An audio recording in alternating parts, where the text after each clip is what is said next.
ja me saame alustada. Ma jagan veel korraks kiiresti seda päevakava.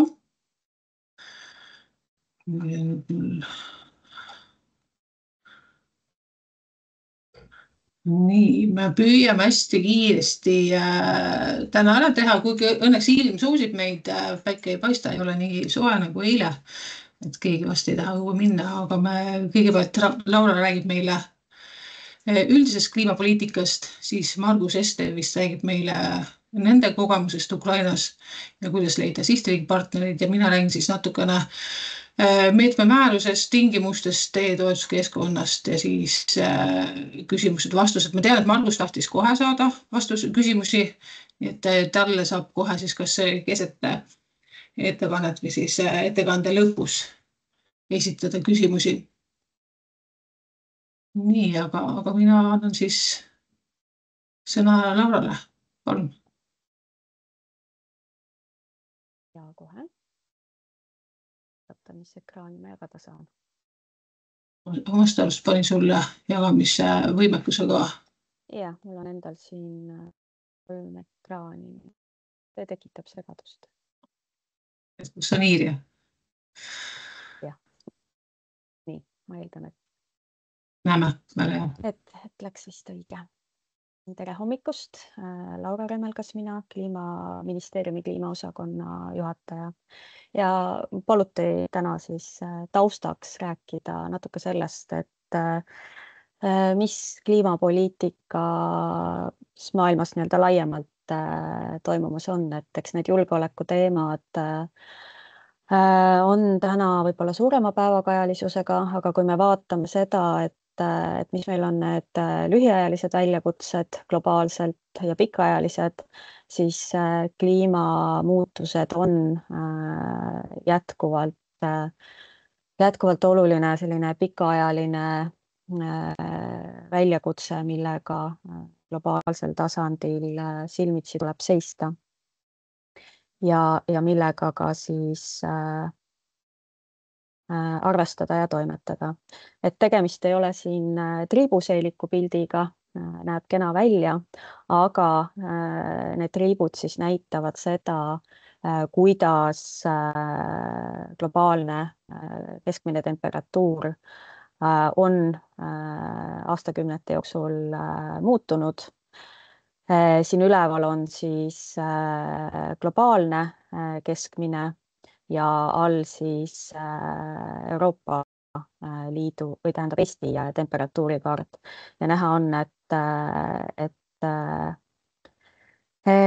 temperatuuri tõus on olnud kiire, eriti punasesse on ta läinud siin viimasel paaril kümnendil, samamoodi ka Eestis ja võib-olla oluline ka välja tuua, et Euroopa Liidus, sealhulgas Eestis on temperatuuri tõus olnud 2 korda kiirem kui globaalselt keskmiselt.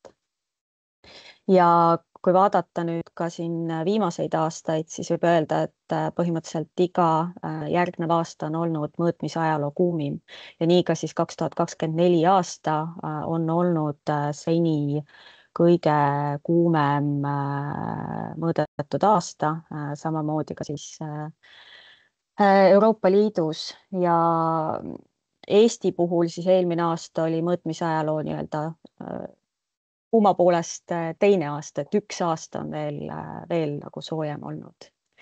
Ja kui me vaatame, et mida siis need kliimamuutused Euroopas näiteks kaasa on toonud, et see pilt ei olegi nii ühtne, et näiteks eelmisel aastal lääne pool kliimamuutused tõid kaasa pigem selliseid liigsadusid, niiskust, toimusid suured üleujutused ka näiteks Hispaanias, aga ida poolt iseloomustasid pigem siis põuad.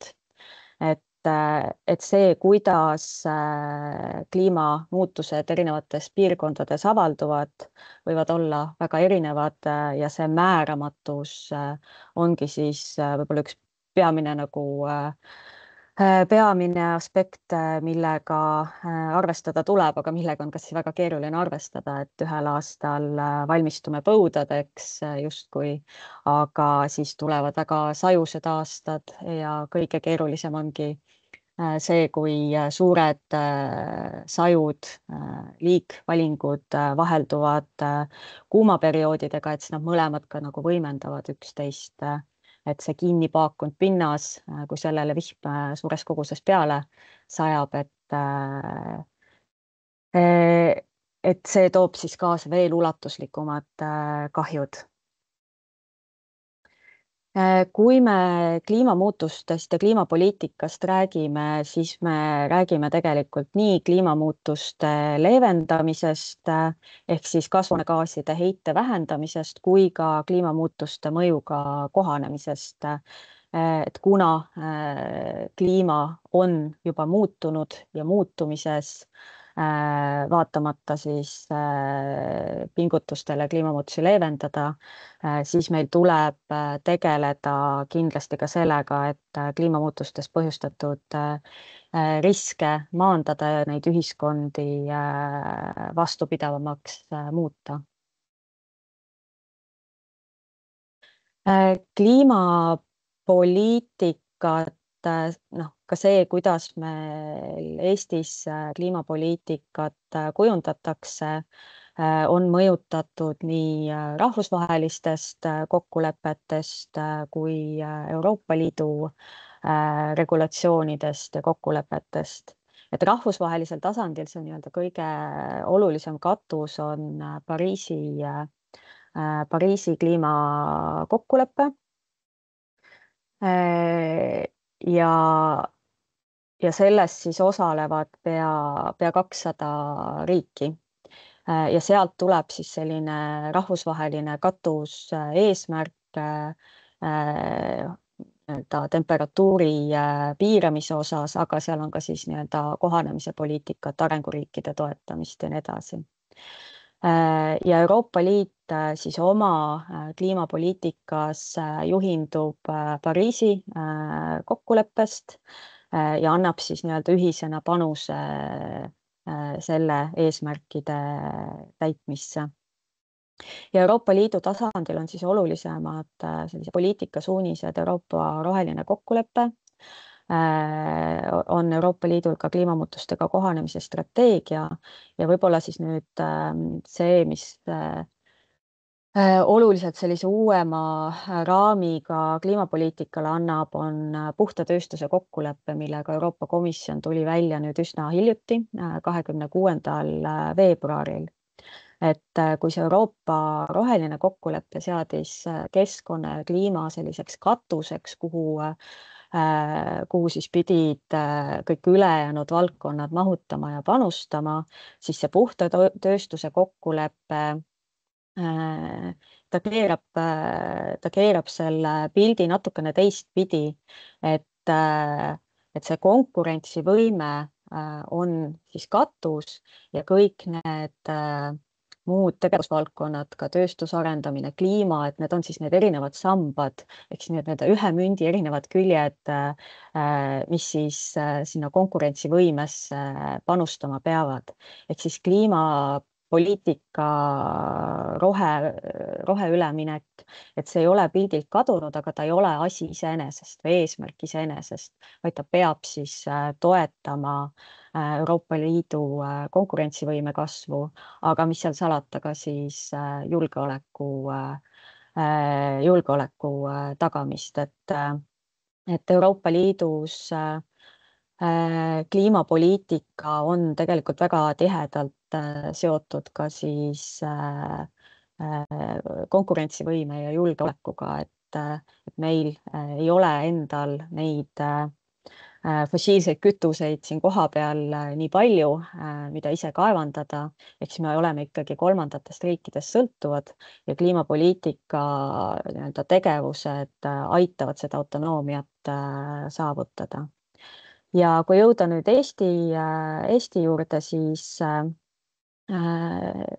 meil on Riigikogu tasandil Eesti 2035 pikaajalises strateegias võetud siht saavutada aastaks 2050 kliimaneutraalsus. See lepiti kokku 2021 aastal.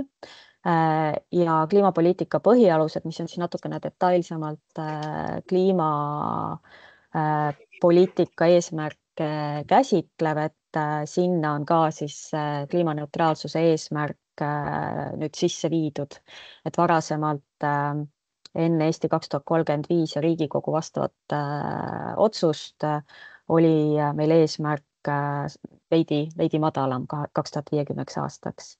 Ja Eestil on olemas ka kliimamuutustega kohanemise arengukava aastani 2030. Ja koostamisel on siis kliimakindla majanduse seadus ja koalitsiooni kokkuleppe kohaselt peaks siis kliimaeesmärgid Eestis saama seaduse tasandil sätestatud selle aasta jooksul. Et sellega me siin usinalt taustal toimetame. Ja võib-olla tagasi tulles selle Pariisi kliimakokkuleppe juurde, et siin paar olulisemat punkti, et kõige sellisem katuseesmärk selles Pariisi kokkuleppes on hoida siis ülemaailmne temperatuuri tõus alla 2 kraadi ja püüelda siis 1,5 kraadi poole.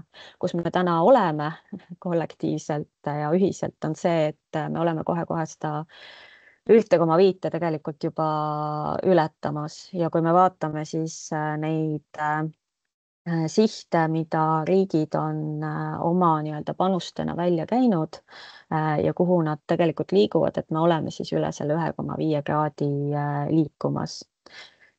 Ja miks siis see 2 kraadi on välja toodud, et teadlaste hinnangul see on siis see nii-öelda taluvuspiir, et kui temperatuuri tõus läheb üle 2 kraadi, siis meie looduskeskkond tingimused muutuvad juba sedavõrd, et neid muutusi tagasi pöörata saab olema väga-väga keeruline ja nende muutustega toimetulek ehk siis kohanemine saab ka olema väga-väga keeruline.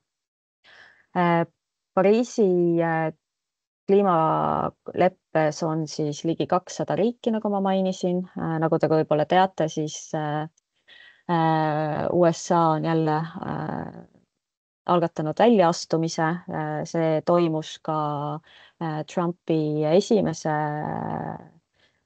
esimese presidendiks oleku ajal, aga Bideni ajal siis USA taasliitus, ehk siis me mõnes mõttes teame juba, mis need mõjud on. Võib-olla seekord on natukene ulatuslikum see, et ka teadlaste tegevust USA mõningal määral piirab.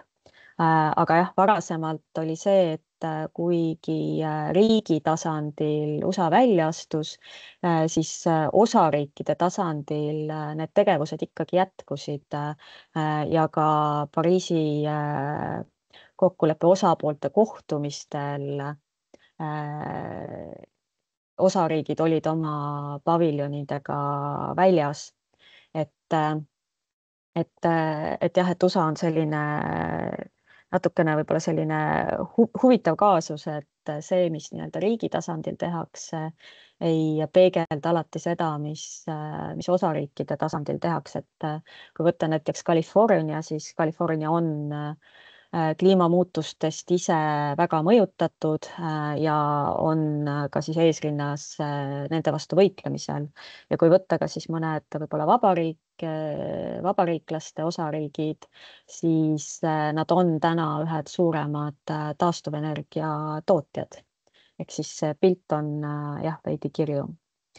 Ja kuidas siis Pariisi leppe eesmärke täidetakse, et on selline õiguslikult siduv kokkulepe justkui, aga ta ei pane riikidele sellist otsest kohustust, et riigid siis vabatahtlikult ütlevad, et mis nende panused on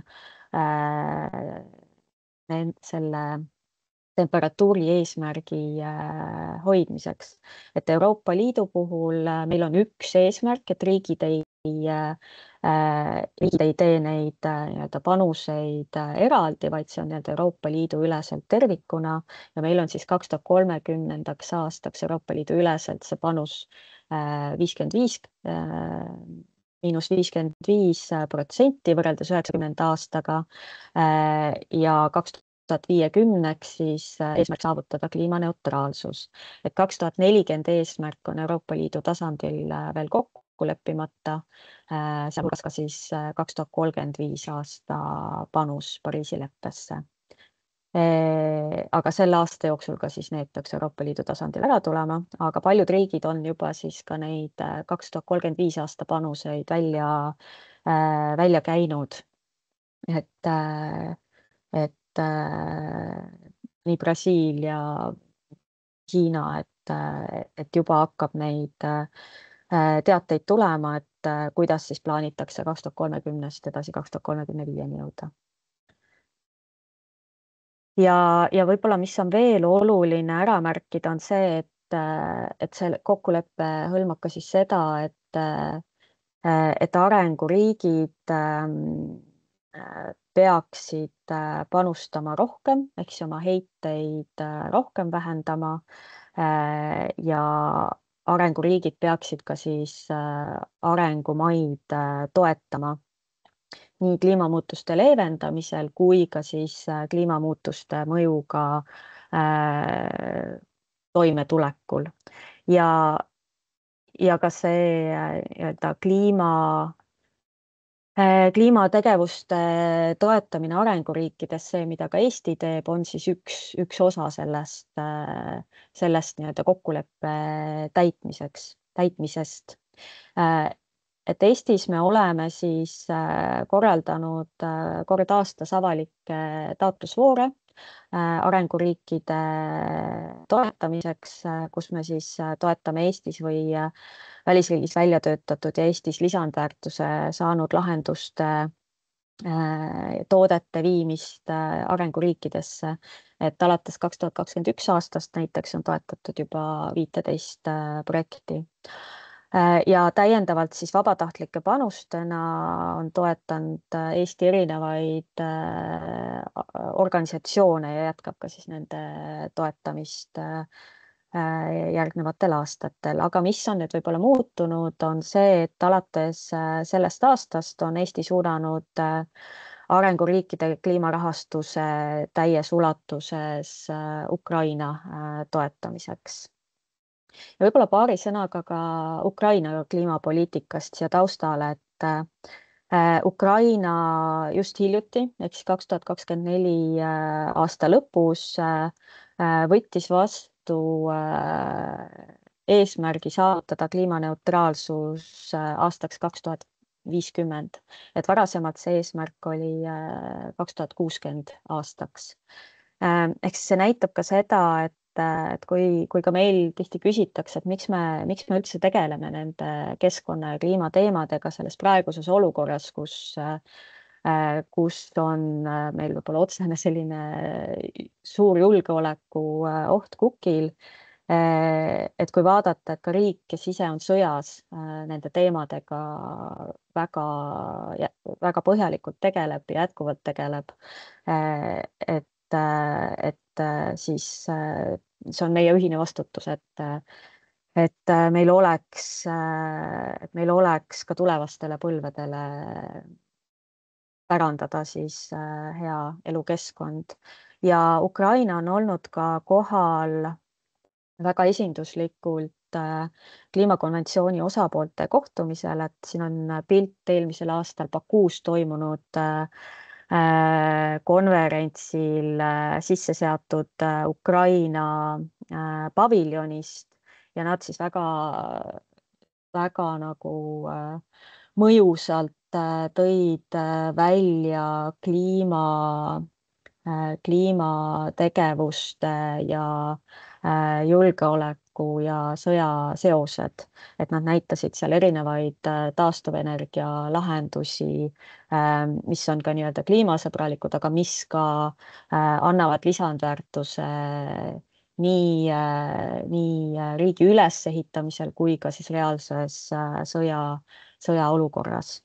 Aga minu poolt hetkel kõik, et annan sõna järgnevatele esinejatele. Aitäh!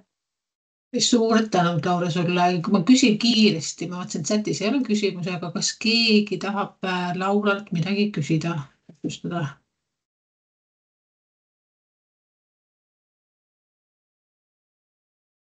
Tundub, et ei ole, aga siis suured tänud, Laura, sulle, et leidsid meie jaoks aega ja lähme edasi siis Margusega, palun.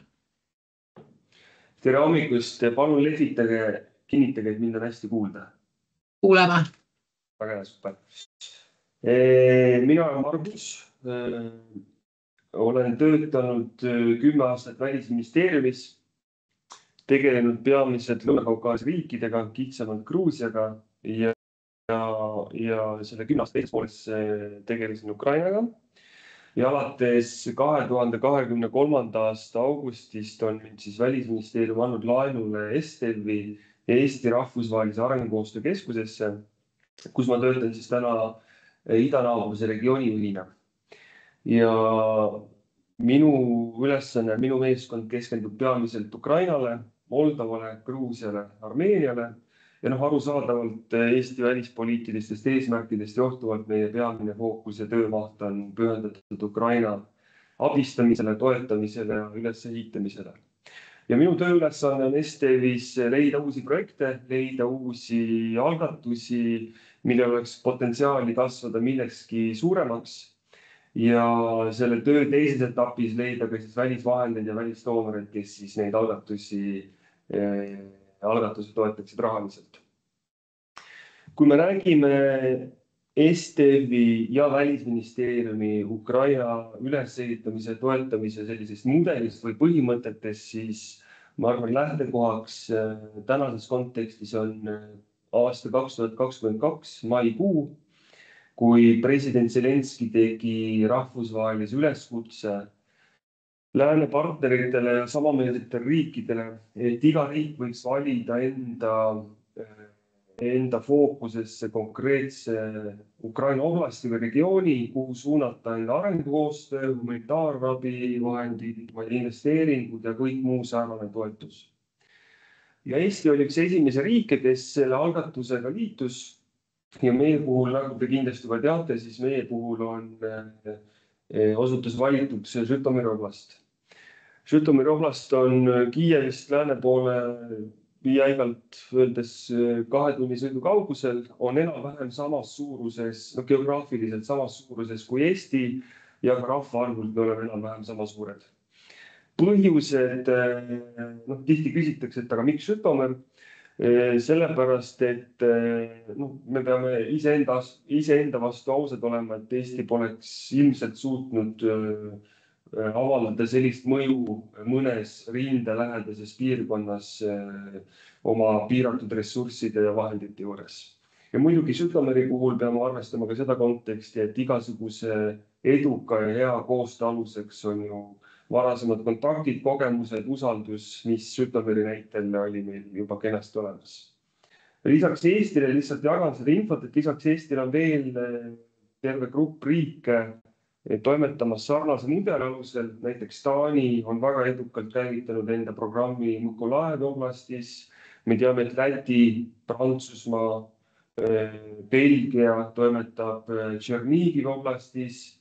Poola meile teadaolevalt on nii Harkivis kui ka osaliselt ka Suumi oblastis ja näiteks Itaalia toetab Odessa oblastit. Et neid sarnaseid mudeleid nagu Eesti Žõtomõri puhul, et neid on veel. Ma kaardistaksin hästi lühidalt, et teil tekiks nagu tunnetus, millistes valdkondades STV Ukrainas toimetab. Kõigepealt kõik, mis puudutab füüsilist ülesehitust ja Ukraina taastamist, siinkohal me peamiselt räägime ikkagi füüsilisest infrastruktuurist, on siis koolid, haiglad, lasteaiad või muu sotsiaalvaldkonnaga seotud infrastruktuur. Mõned näited. STV Estevi toel on Žõtomõri oblastisse ehitatud moodulastaed. Me oleme taastanud strateegiliselt olulise silla Maalini linnas. Me oleme ehitanud koos Olena Zelenska fondiga 4 peremaja, mis on ette nähtud siis suurperede elamustingimuste parandamiseks. Ja need on need pered, kes on võtnud enda hoole alla lapsed, kes on kaotanud sõja tõttu enda vanemad. Samamoodi on meil käimas olev projekt, mis aitab lahendada sisepõgenike elamufondi küsimust. Järgmisel aastal alustame puitmoodul kortermaja ehitust samamoodi sisepõgenike aitamiseks. Meil on üks pommivarendi projekt praegu töös. Kohe peaksime alustama haigla rekonstrueerimisprojekti. Ja neid näitada veel. Mis puudutab kliimat ja keskkonda, siis väga loodame, et järgmisel aastal õnnestub alustada teha sellise rekonstrueerimise projektiga. Ma arvan, et see termin peaks siinsele seltskonnale tuttav olema. Mis puudutab haridusvaldkonda, meie teine prioriteetvaldkond, et seal on meil fookuses peamiselt alusharidus, kutseharidus, kõrgharidus ja läbiva horisontaalse teemana ettevõtlusõpe, ettevõtlusmentaliteedi ja sellise oskuse juurutumine ja digioskused ja digipädevused kõigis tasemites. Eestile kohaselt me toimetame ka digi- ja kübervaldkonnas, kus me aitame siis ukrainlastel edasi arendada või juurutada e-teenuseid ja e-riigi süsteeme laiemalt. Aga viimasel ajal on meie väga suur fookus pühendatud Ukraina kübervõimekuse parandamisele. Ja kuidas siis, ja muidugi kõik, mis puudutab demokraatia, heade valitsemistavade juurutamist Ukraina kontekstis, et see on ka meie prioriteet, aga arvestades suundumust, siis meie peamine fookus on täna Ukraina Euroopa Liidu integratsiooni toetamisel ja toetada Ukraina kõrgeid tippametnikke ja valdkonna eest vastutavaid avaliku teenistuse töötajaid, et valmistada neid ette liitumisläbirääkimisteks Euroopa Liidu komisjoniga. Ja viimane prioriteetvaldkond on tervishoid, kus me peamiselt fokusseerime haiglavõrgu haiglainfrastruktuuri uuendamisele koos siis vastavate koolitustega rehabilitatsiooni valdkonnas. Ja enne kui ma lähen võib-olla spetsiifilisemalt Žõtomõri oblasti juurde, siis teile jääks vale mulje, et Eesti tegutseb ainult ja eranditult Žõtomõri oblastis. Tegelikult meil on väga palju koostööd keskvalitsuse tasandiga, aga need koostööformaadid puudutavad siis juba süsteemsemaid ja suuremaid reforme ja arengut üle terve riigi. Meie nägemuses on Žõtomõri oblast, ma luban endale sellise väljendi kui katsepolügoon, kus on Eestil võimalus läbi Estevi projektide ja loodetavasti ka läbi GIG-i projektide nüüd piloteerida Eesti parimaid kogemusi nimetatud valdkondades, proovida neid lahendusi rakendada kohapeal Žõtomõris, proovida algatada reforme ja suunata Ukraina kitsamalt Žõtomõri oblastis reforme ja algatusi selles suunas, mida Ukraina nii ühel hetkel Euroopa Liidu integratsiooni kontekstis läbi tegema. Ja muidugi selle koostöö üheks eeltingimuseks ja eduka koostöö aluseks on Eesti-poolne huvi. Meil on väga palju avaliku sektori vahelist koostööd. Meil on erasektorist väga palju huvilisi, kes soovivad Ukrainaga koostööd teha. Ja muidugi kolmas mittetulundussektor, kes on ka siis enda projektidega Žõtomõris, aga tegelikult laiemalt Ukrainast kohal. Nii et kui me valime endale partnerid, siis Estevi vaates on kaasatud kõik 3 sektorit. Ja meie nägemuses, kui katsepolügoonil need pilootprojektid on ennast tõestanud, see tulemus rahuldab ukrainlaste vajadusi ja nad näevad selles potentsiaali edasi kasvada, edasi areneda, siis meie eesmärk ja huvi on neid pilootprojekte skaleerida, kas Žõtomõris laiemalt teistesse kohalikesse omavalitsustesse, aga tegelikult ambitsioon on kasvatada neid projekte üleriigiliselt ka mujale teistesse oblastitesse. Ja muidugi lõppeesmärgiga jõuda keskvalitsuse tasandile, et mõjutada siseriiklikult, ütleme, neid süsteemseid reforme eelolevas integratsiooniprotsessis. Ja selle protsessi lõppeesmärk, kui me oleme jõudnud piloteerimise faasist skaleerimise faasi, siis STV ülesanne ja strateegiline väljakutse on leida nendele projektidele välisrahastajaid, doonoreid, rahvusvahelisi finantsorganisatsioone või partnereid, kes oleksid valmis neid projekte siis rahastama ja toetama.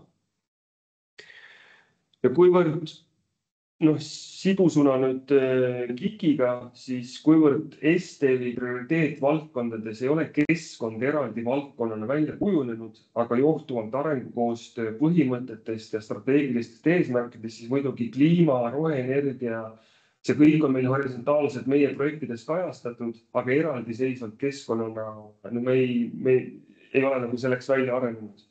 Ja sellepärast meil siin STV-s on väga palju usku sellesse, et kui nüüd KIK-i vooru kaudu tegivad Žõtomõri keskkonna valdkonna nagu projektid, mille meie nägemuses oleks potentsiaali kasvatada neid suuremaks ja leida sellele potentsiaalselt ka välisrahastaja, siis me oleksime väga huvitatud sellest väga tihedast koostööst, mis tekib läbi KIK-i ja meie partnerite kohapeal Žõtomõris.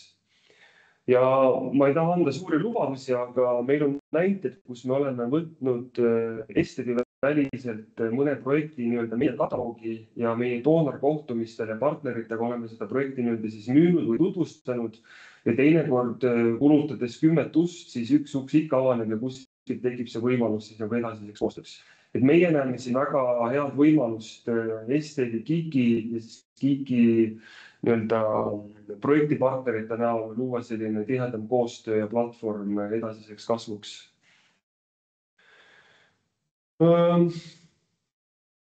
Mis puudutab meie senist koostööd Žõtomõri oblastiga, siis kontekstuaalselt ma nüüd püüan peegeldada seda tunnet, mida me koha peal näeme. Et ma arvan, et Žõtomõris alates Žõtomõri regionaaladministratsioonist kuni kohaliku omavalitsuste tasemeni välja. Ma arvan, see tunne on neil umbes selline, et nad on privilegeeritud, nad on õnnistatud, et neil on tekkinud võimekas partner Eesti näol, kes on päriselt sõnadest kaugemale tegudes valmis investeerima, aitama edasist arengut ja tehes seda läbi nagu päris projektide. Et kahjuks rahvusvahelises keskkonnas või meie arengukoostöö maailmas on palju lubadusi ja teinekord natuke vähe tegusid, aga meie koostöös Žõtomõri oblastiga on kindlasti võtmesõnaks ka nagu tegudeni jõudmine. Ja ma arvan, et ukrainlased tajuvad väga hästi, et täiemahulise sõjaga avanenud võimalused Ukrainale liituda juurde Euroopa väärtusruumi ja koostööruumiga, mõeldes eeskätt Euroopa Liidule, on neil ajalooline võimalus teha see ulatuslik muutus, teha läbi need ulatuslikult tihti väga keerulised reformid. Aga ma arvan, et selle taga on peamiseks võtmesõnaks ukrainlaste motivatsioon. Ja mida me kahtlemata Ukrainas Žõtomõri oblastis igal koostöötasandil ja meie kontaktides ka nagu näeme ja tajume. Nii et Žõtomõri oblast meie kogemuses on väga-väga avatud koostööle. Nad teevad endast kõik sõltuva vajaliku, et kui Eesti või STV või ka KIK-i partnerid tulevad enda projekte tegema, et need koostööprojektid õnnestuksid ja need liiguksid õigel trajektooril. Ma arvan, et Eesti olles nüüd 3 aastaga tõestanud ennast Žõtomõri oblastis, ma usun sellesse, et me oleme neil usaldusväärne partner, kellelt õppida. Nad on avatud koostööle ja tihtipeale nad on ka meiega ette võtnud päris riskantseid projekte, mis on võib-olla poliitiliselt teinekord natukene kulukad. Et siin on mõned projektid, mis ka tegelikult suunavad koostööd selles suunas, et kohalik omavalitsus peab natukene optimeerima enda võrgustiku, see võib tähendada töökohtade kaotust, aga tegelikult seeläbi uute võimaluste loomist. Ja mis on veel oluline, et oleme tihti kokku põrganud sellise nähtusega, kus Ukrainas kehtivad regulatsioonid, tavad, väljakujunenud praktikad, võib-olla mõttekultuur, mõtteruum ja meie selline euroopalik asjaajamine, meie standardid, meie lähenemine koostööle või selline business mindset on need asjad nagu põrkuvad kokku. Ja no mida me enda töös tunneme, et Žõtomõri oblasti kolleegid on alati olnud vastutulelikud, teinud kõik endast sõltu, et need kaks võimalikku kokkupõrke kohta nii-öelda keskpõrandad kokku tuua ja lahendada need mõistlikul moel, et saavutada parim võimalik tulemus. Kui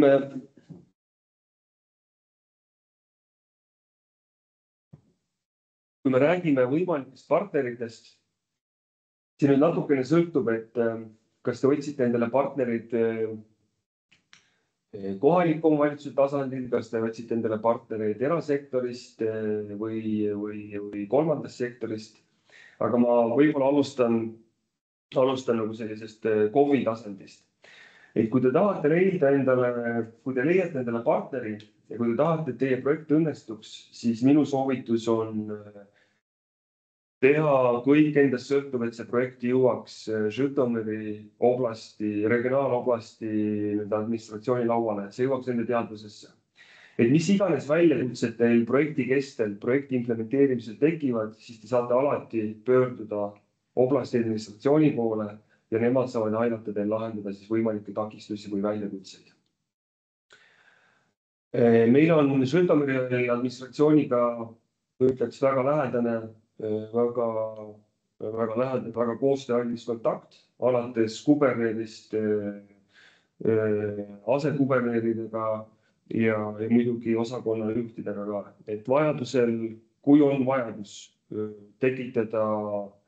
vahendada kontakte teie partnerite ja oblastiga, siis Ester on valmis seda tegema. Kui me räägime KOV-i tasandist, siis kindlasti tuleb arvestada sellega, et projekti juhtimise ja rahvusvahelise koostöö kogemus ja oskus on sõltuvalt KOV-ist väga erinev. Mistõttu minu soovitus oleks teha väga põhjalik taustauuring, küsida kõik võimalikud küsimused, kõik murekohad koos üle käia, et teil tekiks nagu endas tunnetus, kas see partner, kellega te soovite projekti koos ellu viia, kas ta on piisavalt võimekas, kas ta peab selle projekti koha peal välja. Et lihtsalt ei juhtuks seda, et te olete andnud lubaduse, mõlemapoolselt saanud küsida nagu rahastuse kiikilt, stardite ja protsessi keskel te saate aru, et tegelikult suurem osa ajast kulub sellele, et see partneri järelvedamine kaasa teha. Et siin ma nagu lihtsalt rõhutan seda, et tehke endal partneritele põhjalik taustauuring ja selgitage välja, kui võimekad nad seda projekti vedama koos teiega on. Kui me räägime erasektori koostööst, siis muidugi võib alustada Google'ist ja otsingumootoritest, aga minu soovitus oleks lisaks sellele pöörduda meie aukonsuli poole. Möödunud aasta kevadel, aprillikuus Välisministeerium avas Žõtomõri oblastis aukonsulaadi. Tegemist on väga lugupeetud ettevõtjaga, kes on Eesti sõber, meie väga lähedane partner. Tema suurem osa äridest on Ukrainas, aga ta teeb väga palju koostööd lääne partneritega, lääne ettevõtetega, ehk siis tegemist on kolleegiga, kes on harjunud sellise lääneliku mõtte ja ärikultuuriga ja ta kindlasti oskab teid juhendada edasi ja soovitada võimalikke partnereid siis kohapeal Žõtomõris. Kui on vajadus, siis ma kindlasti soovitaksin mingis etapis pöörduda ka meie suursaatkonna poole Kiievis. Meil on Kiievis eraldi poliitikadiplomaat, meil on eraldi arengukoostöö diplomaat ja meil on eraldi majandus- ja äridiplomaat ja diplomaat, esindaja. Et mis iganes küsimused teil on, kui te tahate mõnele partnerile teha kas taustakontrolli või lihtsalt küsida soovitusi või võib-olla saatkond oskab teid kellegi kokku viia, et saatkond on üldiselt täpselt selle eesmärgis seal kohapeal olemas, et aidata meie Eesti partnereid siis õigete kontaktideni. Ja kui mõelda valdkonna prioriteetsusele ja nendele projektidele, mis on täna ukrainlastel aktuaalsed, on siis veemajandus, prügimajandus, mingi roheenergeetika, väga aktuaalne on ehitusjäätmete ümbertöötlus. Mul oli alles eile ühe suure doonoriga kõne, kus nad uurisid kas Esteri projektis või Esteri portfellis on projekte, mis aitaksid vähendada sõjapurustuste tõttu siis vanade korterelamute lammutustöid ja ehitusjäätmete ümbertöötlust. See on täna väga-väga aktuaalne valdkond. Siis ühesõnaga, et tekitada teile tunnetus, mis projektid täna ukrainlastele prioriteetsed on Žõtomõris, ma soovitan vaadata sellist keskkonda nagu Dream, ehk siis eesti keeles unistus, dream.ua. Ja see on selline riiklik andmebaas, kuhu kõik kohalikud omavalitsused, regionaalsed administratsioonid, keskvalitsuse tasandi projektid on koondatud ühte andmebaasi, kus doonoril, investoril, partneritel on võimalik siis sõeluda enda jaoks potentsiaalseid projekte, mida toetada, rahastada või siis ka koos nagu ette võtta. Ja selles portaalis on võimalik läbi filtrite välja sõeluda mis tahes oblast, mis tahes kohalik omavalitsus. Ja kui me räägime Žõtomõrist, siis leidke need filtrid, leidke üles Žõtomõri oblast, et tekib nagu enam-vähem terviklik pilt nendest projektidest, mida on ukrainlased siin esitanud ja milliste valdkonna teemade peale nende huvi täna on. See ei tähenda seda, et te peate ise tingimata neid projekte ellu viima või rahastama, aga lihtsalt selle tunnetuse tekitamiseks, ma arvan, see on kasulik tööriist. Siis üks väga kasulik kontakt on Žõtomõri oblasti administratsiooni all olev regionaalarengu agentuur, mis põhimõtteliselt tegutseb 3 valdkonnas. Nende eesmärk on tuua Žõtomõri oblastisse välisinvesteeringuid. Nende roll on meiesugustel partneritel aidata leida projektipartnereid ja tagada, et see koostöö sujuks. Ja 3. valdkond on siis mittetulundusühingute toetamine. Ma täna hommikul kontrollisin regionaalarengu agentuuri kodulehel on tegelikult päris mitu head viidet võimalikele projektidele nendes samades valdkondades, näiteks veemajandus, roheenergeetika või prügimajandus. Et ka tasub korraks nende kodulehel vaadata ja vajadusel kas siis iseseisvalt nendega ühendust võtta, kontakt luua, et võib-olla nad oskavad midagi edasi soovitada. Või kui soovite, pöörduge Esteri poole, me tekitame selle sillapea teie ja meie kolleegide vahel agentuuris. Sõltuvalt projekti iseloomust ja ambitsioonist, aga kui juhtub olema suuremamahulisem ja ambitsioonikam projekt, siis ma julgeksin soovitada Žõtomõri linna. Žõtomõri linnavalitsuses on väga võimekas projektijuhtide meeskond. Nad on teinud väga palju rahvusvahelist koostööd välistooneritega, et see oleks selles mõttes kindla peale minek. Ja täna hommikul kontrollisin, et Žõtomõri linnal on ka eraldi, ma nüüd eksin võib-olla terminoloogiliselt, aga ütleme rohevaldkonna strateegia. Et kui te guugeldate, siis te leiate tegelikult selle kliimaeesmärkide rohevaldkondade strateegia. Kui te guugeldate, siis te kindlasti leiate see üles. Ja eelmise aasta sügisel Žõtomõri oblast võitis vastu regiooni arengustrateegia, mis minu mäletamist mööda kehtib kuni aastani 2028. See on riiklikult ülesehitusministeeriumi poolt kooskõlastatud, kinnitatud, et kui te tahate veel vaadata korraks strateegilisel tasemel, mis suundumused või mis valdkonnad, millised teemad Žõtomõri oblastis on täna aktuaalsed, siis kindlasti üles otsida see strateegia ja vaadata valdkonna põhiselt sinna sisse. Ja enne kui ma kokku võtan, siis lihtsalt veel kord alla joonida.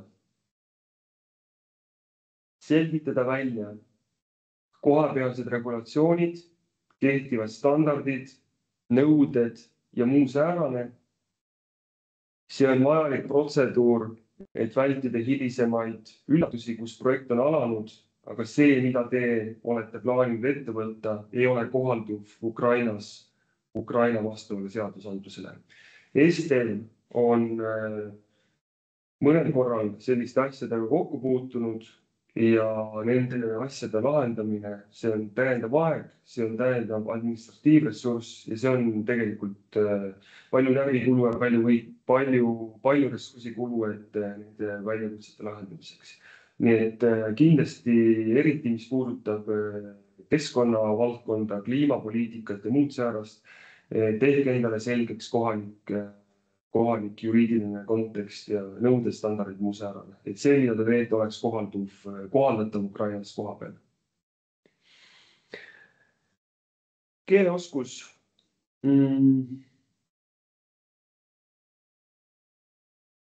Ütleme protokolliliselt, diplomaatiliselt.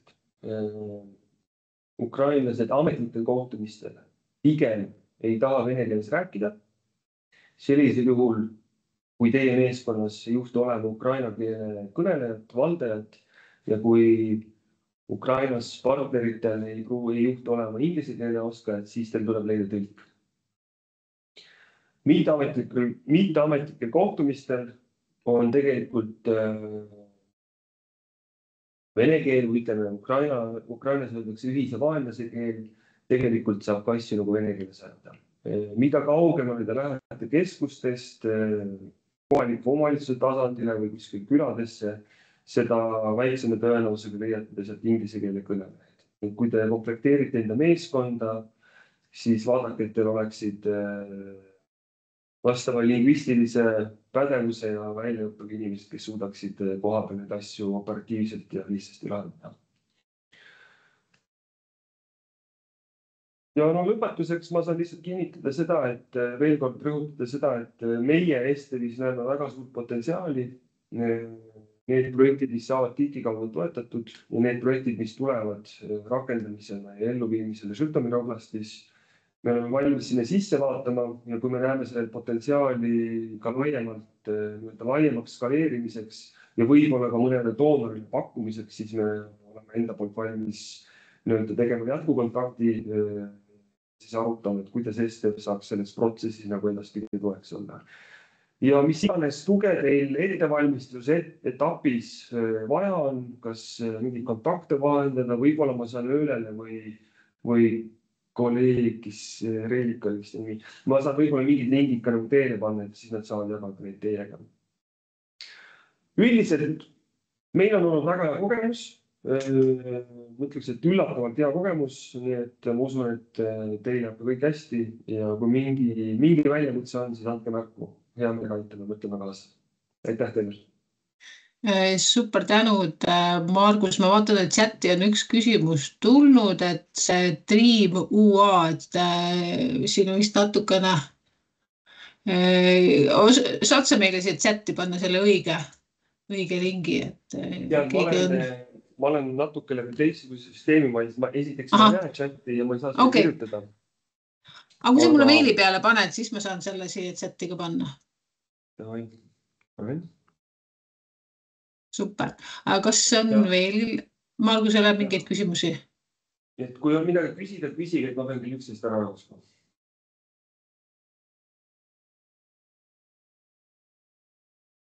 Tere, Maria Kultehmuri ülikoolist. Ma tahtsin täpsustada, kas teie jõus esinemise kohta kirjaliku materjali ei tule kaasa, et saaks vaadata kõiki neid kontakte, keda te nimetasite, neid veebilehte, asju midagi.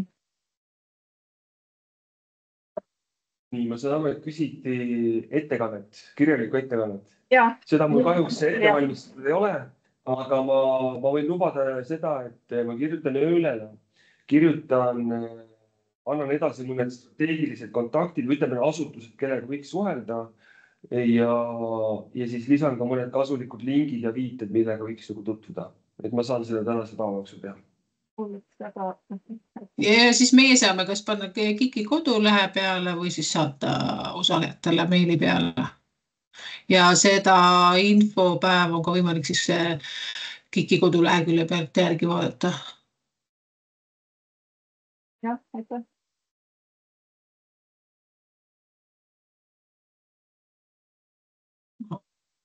Keegi valade mõrre Riina oblastist, ma nägin seda sõnumit, on lisanud selle Triini lingi, et see on chat'i olemas.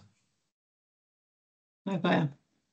Aga tundub, et rohkem vist ei ole küsimusi, nii et suured tänud, Margus, sulle, et sa leidsid meil aega. Aga see oleks ühepoolne, et mina räägin ja teised vaidlevad. Ma siis lihtsalt nagu huvitun, et kas siin videokohtumisel on potentsiaalselt huvilisi, kes on juba Žõtomõris endale partnerid kaardistanud või kaaluvad siis enda projekti Žõtomõri oblastis? Ikka kaalume. Maria, oskad sa öelda, et mis teemaline, ma saan aru, et sa oled vist sellest ülikoolist, jah? Jah, no me siin arutame kolleegidega, aga pigem see keskkonna jäätmed kõigile. Sest iseenesest me oleme, jah, palun. Meie ka, Margus, tere, oleme juba kontaktis olnud ja meil natuke sõltub see fookus võib-olla ühest teisest grandist ka ja just täpselt see partner ka. Ja nüüd ma vaatan kõiki, aitäh sulle, väga põhjalik ülevaade oli, ma vaatan kõiki neid linke ja vaatan, et kas see nagu on see grant on nagu meie sihuke suunitlusega praegu. Et ma tean häid inimesi, kes kindlasti kandideerivad, aga jah, et ja kas meie see partner seal kohalik on nagu relevantne praegu, et me veel natukene uurime. Aga aitäh, väga hea ülevaade ja pluss see, et kuidas need küsimus, et kuidas ilmselt väga olulised selle projekti jaoks on just need kliima nii-öelda metrikud, et kuidas rängitakse seda mõju, et aga siis huvitav on jah, et kuidas seda sotsiaalset mõju nendes projektides näiteks meie puhul me hindama hakkame ja just, et kuna teil on need teised sellised fookused, et siis tegelikult võiks olla nagu mitu erinevat sellist metrikute kategooriat, selle peale mõtleme ka, et oleks nagu mõjuga võimalikult.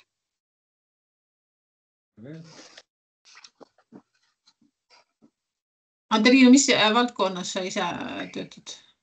Meie, ei tutvustanud, olen rohekiirendi Beamline Accelerator on meil ja meie jah, üldiselt teeme seda ettevõtlusvõimestamise poolt ja eurointegratsioon on võib-olla ka asi, milles me saame aidata.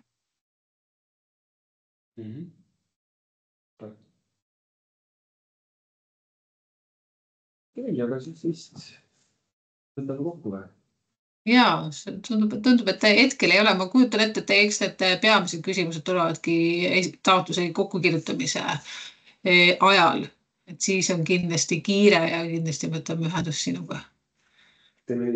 Kuulge, suur aitäh, soovin kõigile edu, head kirjutamist, head õnnestumist ja kui mitte Eestis, siis näeme Žõtomõris, eks ole? Jaa, aitäh sulle. Kõik head sinna, aitäh. Nii, mina jätkan siis, räägin, kõigepealt ma tahaks ära näidata KIK-i kodulehe. Vaata, kus nii. KIK-i kodulehe, kus saab kõige kiiremini selle info kätte, et kui minna kik.ee toetused, siis hakata siit otsima sellise pildiga, et arenguriikide kliimapoliitika, siin näha, et on avatud, siia vajutada ja siit saab kohe teada infopäeva lingi me paneme siia, siit saab teada taotlemise infot 19. mai kell 17.00. Siin me vaatame, kuna on konkureeriv voor, siis kes 17.01 tuleb oma taotlusega, et siis me kahjuks seda enam ei saa menetlusse võtta. Siit näeb ka, et kogu vooru eelarve on 947 000. Siit saab kätte ka õigusaktid. Siit saab minna kohe ka e-toetuskeskkonda, kuhu tuleb siis hakata taotlus sisestama. Siit saab vaadata ka eelnevate infopäevade salvestust ja siit saab muid dokumente, vähese tähtsusega abi ja üldkulude arvestamine, neid materjale vaadata. Aga mul oli ka ette valmistatud üks ettekanne. Nii, oota, kas ma leian selle nüüd siit.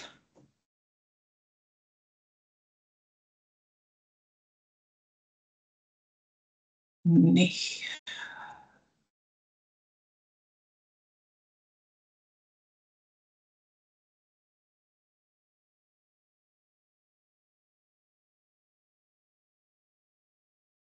Nii, et meil on juba 7. voor avatud, kui me eelnevatel voorudel on olnud niimoodi 10 sihtriiki, siis see aasta on ainult Ukraina. Sõltub oli, jah. Kui saate suureks ka, me näeme väikselt. See natukene aitab mind slideshow, jah, siis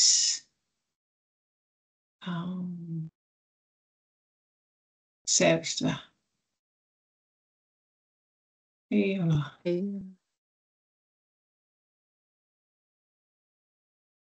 Tavaliselt seal all on kuskil, aga seda altriba ma ei näe. Ma ise ka ei näe. See from begin, see kõige vasakul üleval. Nii, väga hea. Aga nüüd ma ei näe muidugi seda jututuba, et kui keegi küsib midagi, siis võib täiesti vahele segada. Te püüaks sellise jututoa laadse teha, et mitte, et mina üksinda ei räägi. Aga põhimõtteliselt teha, et taotluse ootame siis 19. mai, kell 7, kell 5 paneme selle lukku, eks tegelikult läheb automaatselt. Siis ma juba näitasin ära, kus saab määrusele ligi, kus saab B-toetusele ligi. Siis meil on 7. voor ja projektide pikkus on kuni 3 aastat. Et pigem siis kogemus näitab, et pigem teha pikemalt juba kohe alguses, kui hakata seal projekti jooksul mitu korda pikkust muutma. Siis taotlejad meil võivad kõik Eesti juriidilised isikud olla. Meil on olnud nii ettevõtteid, MTÜ-sid, Linnade liit on olnud KOV-e, küll kahjuks siiamaani pole kohanud taotlejatena. Aga mis on meil oluline, et teil peaks olema siis Ukrainast sihtriigi partner. Partner on siis see, kes teeb, kas siis viib ellu neid toetatavaid tegevusi seal koha peal või ta siis kannab ka mingisuguseid kulusid, näiteks tööjõukulud või mida saab siis toetusest pärast tagasi. Aga kindlasti ei tohi partner siis esitada arveid, et ta ei ole nagu töövõtja selles mõttes, et ta on ikkagi partner, kes aitab teil projekti ellu viia. Nii, ja siis võib olla ka Eestis partner, seda me nimetame siis projektipartneriks. Me kõige rohkem ootame selliseid, keegi segab vahele. Kas keegi tahab ise võtta sõna? Jah, aitäh. Ei olnud. Et kõige rohkem ootamegi selliseid, et kas näiteks MTÜ ja ettevõte, kes MTÜ aitab kogu seda bürokraatia maailma korras hoida ja siis ettevõttel on seda lihtsam minna näiteks Ukrainasse oma toodet või ideed ellu viima. Aga võib minna ka ettevõtte täiesti omapäi. Et lihtsalt see võib natuke olla raske, kuna meie siin ootame, et toetus kasutatakse läbipaistvalt, mõnikord on vaja teha hankeid, võrdlevaid pakkumisi võtta, e-toetuse keskkond on mõnele ootamatu takistus. Et mingitele reeglitele alluma. Aga sihtriigi partner peab olema projektipartner, ehk siis Eesti-poolne partner võib olla ja siis kindlasti peavad olema siis nende partneritega kirjalikult allkirjastatud kinnituskirjad, kus siis tuleb ära tuua konkreetselt, et mida mingisugune osapool teeb, mille eest, kas ta osaleb siis ka oma finantseeringu kandmisel või mitte. Ja kes siis mis tegevusi teeb ja mis on see projekti meeskond. Nii. Jah, nagu siin juba mitu korda on veel toodud, seekord on ainult Ukraina, eks meil on ka see uus kogemus, et ainult ühe sihtriigiga hakkama saada ja kuna seal määruses on meil ka eelistuskriteeriumid, mille järgi me paneme taotlused pingeritta, kui neid tuleb rohkem, kui on vooru eelarve. Me väga ootame, et tuleb rohkem kui vooru eelarve neid ja siis me saame sealt parimad välja valida, et Sõtomari regioon annab siis 2 punkti ja kõik muud ülejäänud Ukraina piirkonnad annavad siis 1 punkti. Aga seal on veel teisigi kriteeriumid, me võime pärast need kiiresti üle vaadata. Siis toetatavad tegevused, et põhimõtteliselt ega meil valdkonnad on seinast seina. Oluline siin on see, et oleks Eestis välja töötatud või siis välisriigis välja töötatud ja Eestis lisandväärtuse saanud lahendus, teadmine, teenus või toode. Ehk siis me ootame niinimetatud Eesti Nokiat, mitte seda, et Hiina toote vahendajad oleksid. Hiina on siin lihtsalt tinglikult välja toodud. Et kindlasti me tahaksime, et Eestis oleks lahendus välja töötatud. Või siis vähemalt, see pea ole niimoodi, et Eestis teete valmis selle ja siis viite Ukrainasse, et selle võib ka Ukrainasse üles ehitada. Nüüd näiteks võtame reoveepuhasti, et seda ei pea Eestis kokku panema ja siis viima sinna. Aga see kontseptsioon või mingisugune idee, lahenduse, see võiks olla siis Eestis välja töötatud, et meil siin on erinevaid projekte olnud ka veemajanduses, kus on nii ülikoolid kui ka eraettevõtteid teinud siis erinevate sihtriikides oma projekte. Siis kindlasti ta peab olema seotud kas kliimamuutustega kohanemisele või siis leevendamisele. Me pärast vaatame seda taotlusvormi ka, et seal on siis eraldi lahtrid ära toodud, et kirjeldada, et kas ta on rohkem nagu kohanemise projekt või ta on siis leevendamise projekt. Ja kindlasti ta peab olema sihtriigi vajadustega kooskõlas.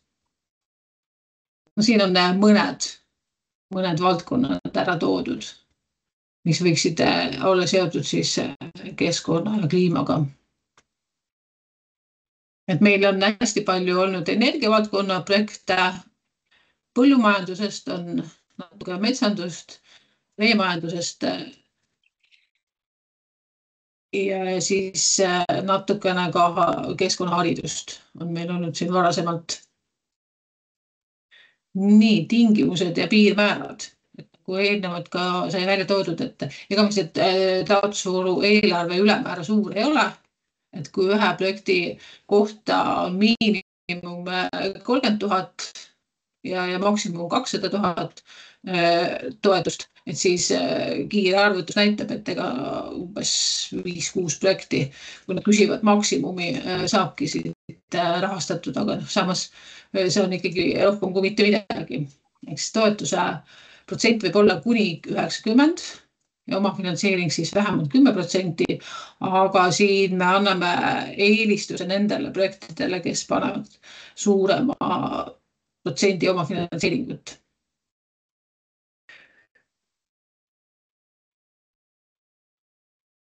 Ja siis, mis on meil natuke erineva STV toetusega on see, et meil on toetus vähese tähtsusega abi ettevõtetele.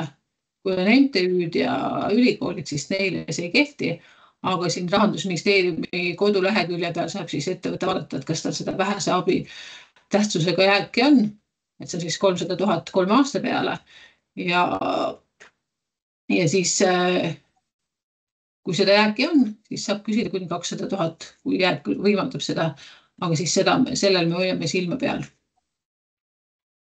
Ja projekti pikkus on kuni 3 aastat. Siis abikõlblikud kulud. Ja projekti juhtimisel me oleme pannud väikese piirangu peale, et kogu toetus ei läheks projekti juhtimise peale, aga kõik projekti heaks töötavad inimesed, siis nende tööjõukulu on abikõlblik.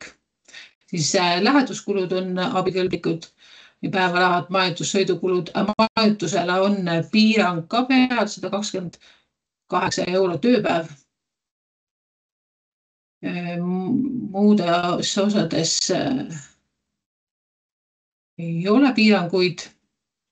Siis asjade hankimine, teenused, tööd, mis tuleb tellida. Et siin on see, et kui on 10 000 € see teenus või toode, siis tuleks võtta 3 hinnapakkumist. Et varasemalt oli meil see piirmäär oli 5000, aga nüüd meil õnnestus seda suurendada, et alates 10 000 on siis vaja need 3 hinnapakkumist võtta. Ja kui on tegemist hankijaga, siis loomulikult kehtib riigihangete seadus ja sealt tulenevad piirmäärad.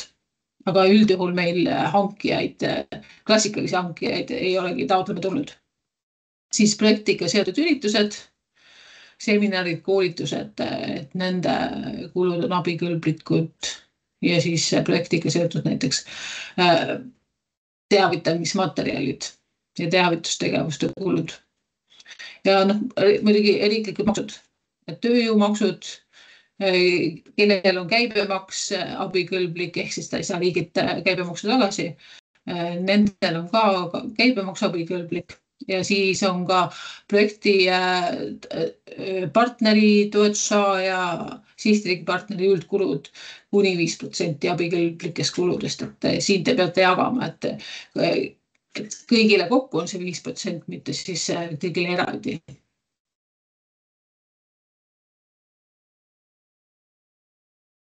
Ja sularaha maksab tõenäoliselt Ukraina puhul ei ole see nagu otseselt vajalik, et me eelistame ikkagi, et sellele kulule tekib ka kuludokument, et kus on näha, et millisel kuupäeval on kulu tehtud ja mis on selle eest soetatud ja siis palju see maksab. Ja kui te nüüd siin on vaja seda konverteerida valuutat, eks ju, et see tuleb ka siis sinna juurde kirjutada, et millise kuupäevaga see valuutavahetuskurssi summa on, et see on ka abikõlblik, selle valuutavahetusega seotud kulud. Nii. Mis ei ole abikõlblikud, on asutuse juhtimisega seotud kulud, siis kõik töötasudele lisatavad maksud, mingid tulemustasud ja sellised. Siis esinduskulud ja tehtud kingitused, need saab alati ju teistmoodi presenteerida.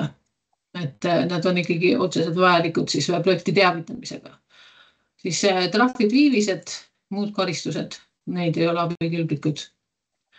Ja siis muudest toetustest eraldatud vahendid, et kui teil on samaaegselt analoogsed projektid, et mingite muude toetuste eest, et siis me püüame leida või kontrollida, et samu kulusid ei näidata erinevates projektides. Siin on 2 küsimust vahepeal tekkinud. Ja. Et ma võin ette lugeda. Et Kristjan Kanniku küsib, kas omafinantseering tähendab sisuliselt arenguabi andmist ettevõtte poolt või partneri omafinantseeringut? Siin tuleb teil endal kokku leppida, et kes selle 10% projekti juurde paneb, et see on selline rahaline panus projekti, et mitte, et seda ei saa siduda mingite konkreetsete tegevustega, et näiteks, et arvata, et projekti juhtimisest 10% siis võtate oma finantseeringu, et kui meie süsteem on niimoodi üles ehitatud, kui te ehitad arve näiteks 100 € siia süsteemi, siis meie saame maksta tagasi selle toetusosa, ehk siis näiteks 90% toetusest ja 10% siis jääb teie enda kanda. Aga see, kas ta tuleb nüüd partnerilt või ta tuleb toetuse taotlejalt endalt, et siin me nagu kätte ette ei pane, et kuidas te ise kokku lepite. Et tõenäoliselt sihtriigi partner väga ei ole huvitatud oma finantseeringu panemisest, aga see kõik sõltub siis, kuidas te täna räägite. Oli veel üks küsimus? Teine küsimus on, et toetus on VTA, mitte Euroopa Liidu grupierandi määruse alusel jäänud arenguabi. Ei. meil on jah, et on VTA ehk siis vähese tähtsusega abi, see ei ole ka riigiabi, et see vähese tähtsusega abi ongi ettevõttele 3 aastaks saab riik anda siis kuni 300 000 eurot toetust ja siis meil riigil on riigiabi andmise register, kuhu siis kõik need abiandjad oma toetused üles märgivad ja sealt saab siis vaadata. Võime pärast minna koos piiluma, et kus kohas on see leht, et kus iga ettevõtte saab siis vaadata enda järgi. Aga no see MTÜ-d ei lähe sinna alla, ma ei tea, mõned sihtasutused ei lähe, et seda tuleb siis vaadata, võime koos vaadata, kui on kellelgi küsimusi, et kas see läheb selle VTA-le või vähesevõtlus. Jah, kas kuulete mind praegu? Jah, kuulen.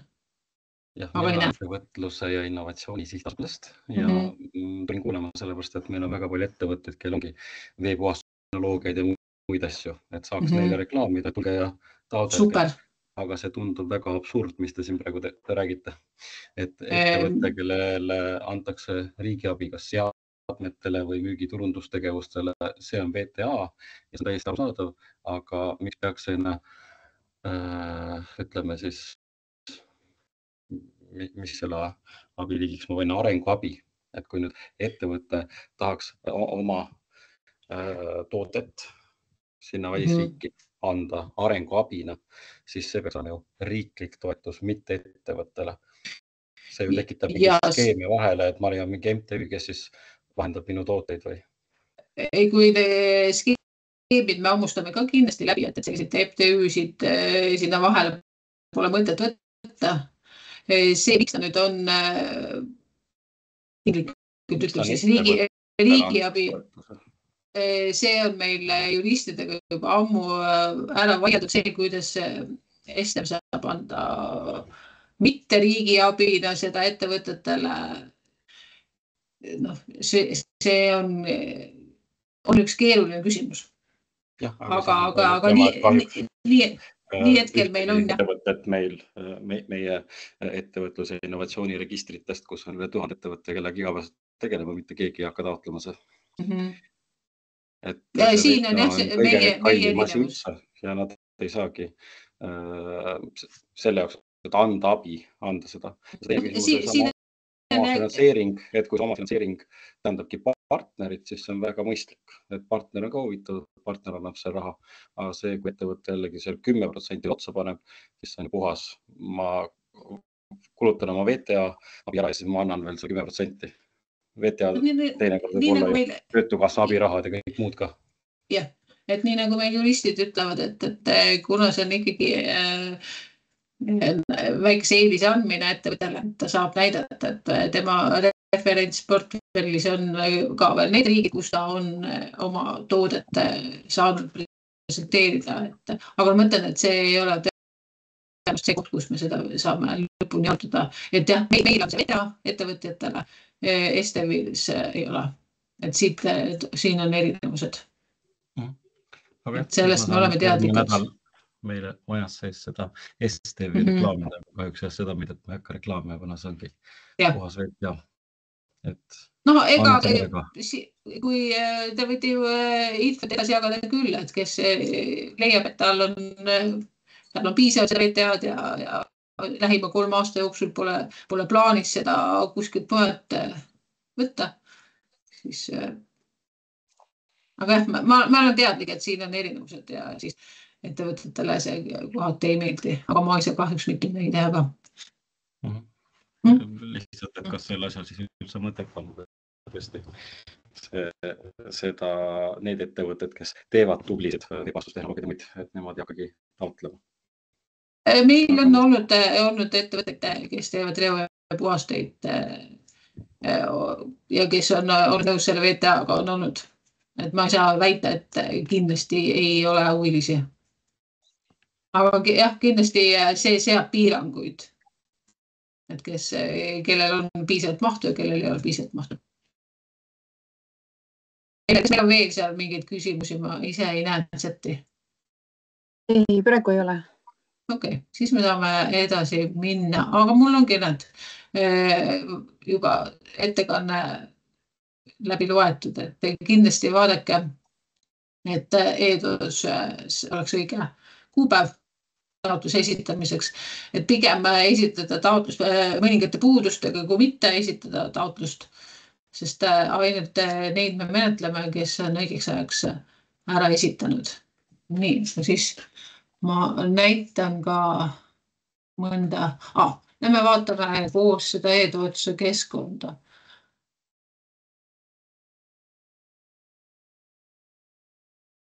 Nii, ma eeldan, et minu jagamine veel kehtib. Nüüd, kui siseneda siia e-toetuse. Ahah, väga hea. Siseneda e-toetuskeskkonda, siia tuleb ID-kaardiga minna.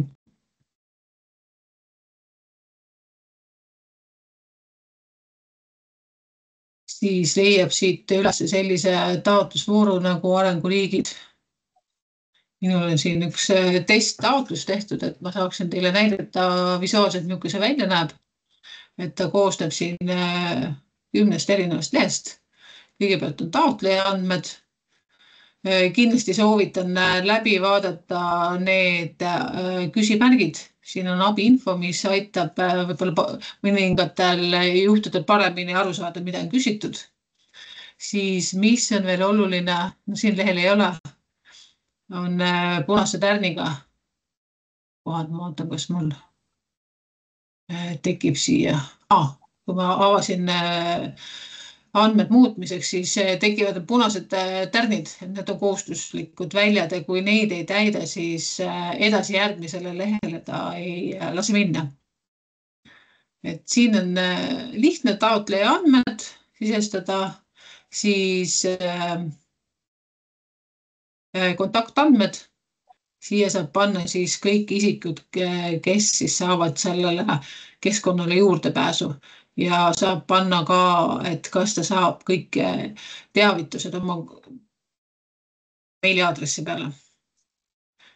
Kui siit lisada uus kontakt, siis ta saab siia ruudustikku panna selle linnukese, et kõik, mis tulevad siin postkasti kaudu, või siis taotluse menetluse käigus tehakse mingisuguse muudatusi, et siis ta näeb selle kohta infot kohe. Siis siia saab juurde lisada dokumente, näiteks siin volikiri, et kui see on just täidetud, saab minna salvestaja jätka ja siis saab kohe minna järgmisele lehele. Üldandmed. Siin projekti algus lõpp. Meil on taotluse esitamine 19. mai, taotluse hindame. Kahjuks tuleb suvi vahele, et ma ei julge lubada, et me jõuame enne augusti lõppu taotlusi ära menetleda, et siis projekti algus võiks olla seal september ja siis kuni 3 aastat projekti lõpuni. Siis kindlasti, et kas on jätkuprojekt või ei ole, et kui panna siia jah, siis saab ära tuua kõik need eelnevalt rahastatud projektid. Ja kui panna ei, siis seda ei ole. Siis triik on siin ainult üks.